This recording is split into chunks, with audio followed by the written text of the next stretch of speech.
Clap on, clap off. Meow, meow, meow, meow.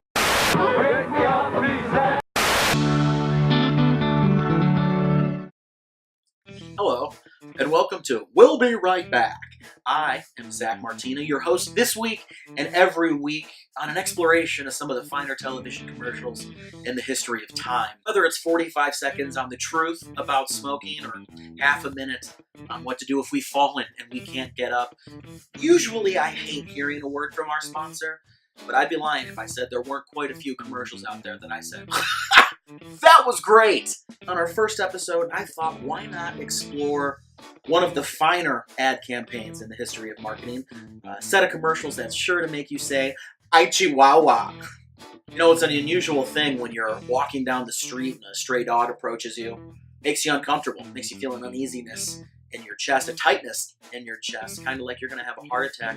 You don't know if you're going to live or die, and that is the exact feeling I get every time I eat Taco Bell. Therein lies the genius of its ad campaign, Yo Quiero Taco Bell. Let's take a look.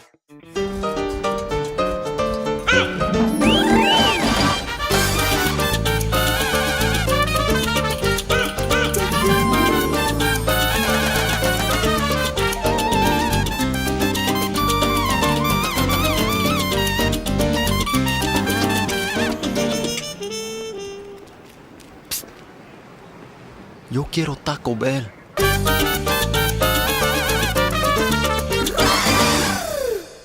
Ooh-wee! Well, to those ad executives that say sex sells, I've got to ask, have you tried cultural appropriation? You know, it's that very question that two gentlemen from Michigan asked themselves when they came up with the idea for a crazy chihuahua. They pitched this idea to Taco Bell at an ad expo. Taco Bell said no, and 7 years later, they stole it and tried to pass it off as their own. Well, this resulted in a lawsuit, and it cost the fast food franchise $42 million.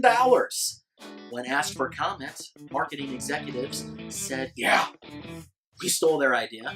We also stole your great-grandma Ortega's family recipe for a Crunchwrap Supreme. What are you going to do about it? The face of this campaign was none other than this girl right here, Gidget the Chihuahua. And from 1997 to 2000, she was the star of what, in my opinion, may be one of the most famous ad campaigns of all time. Her success didn't stop there. In 2001, she actually played quite a large role in a few items served at a Taco Bell in San Bernardino. She was the meat. I'm told she was full of flavor, no fire sauce packets needed. From those who have had her, they said she was delicious. You know, only in Taco Bell's version of Mexico, a nation very familiar with starvation, would a stray dog be scouring the streets for its fourth meal. Slogan was Taco Bell, want some? And while I don't want any part of that food, I will happily take those shrooms. I mean, forget that this guy's talking to a dog. Look at him. Take one look at him. He's tripping balls. And that's where I want to be. Tripping balls. On second thought, no, I don't want to mix mushrooms and Taco Bell again. The last time I did that, the trip turned sour, and I became convinced that the Nacho Bell Grande and the Cheesy Gordita Crunch was destroying me from the inside. I really thought I was going to die. Here's what we know. These commercials were crazy popular, but there's no proof that they actually increased the revenue for Taco Bell, especially after a $42 million lawsuit. You could deem them a failure, but would you? I wouldn't. I would call them a success because they paved the way for the likes of the Aflac Duck and the Geico Gecko. And not only that, but we remember them. And like the Taco Bell piles of garbage clogging each and every single American's veins and arteries, these commercials will always have a special place in our hearts. Well, there you have it. That is the first episode of We'll Be Right Back. I hope you enjoyed it. If you did, please subscribe on YouTube. Follow me on Twitter, Instagram, Facebook. Stay tuned. I'd love to see you at a stand-up show coming up. Join us next week where we'll be taking an in-depth look at the timeless classic known as The Clapper.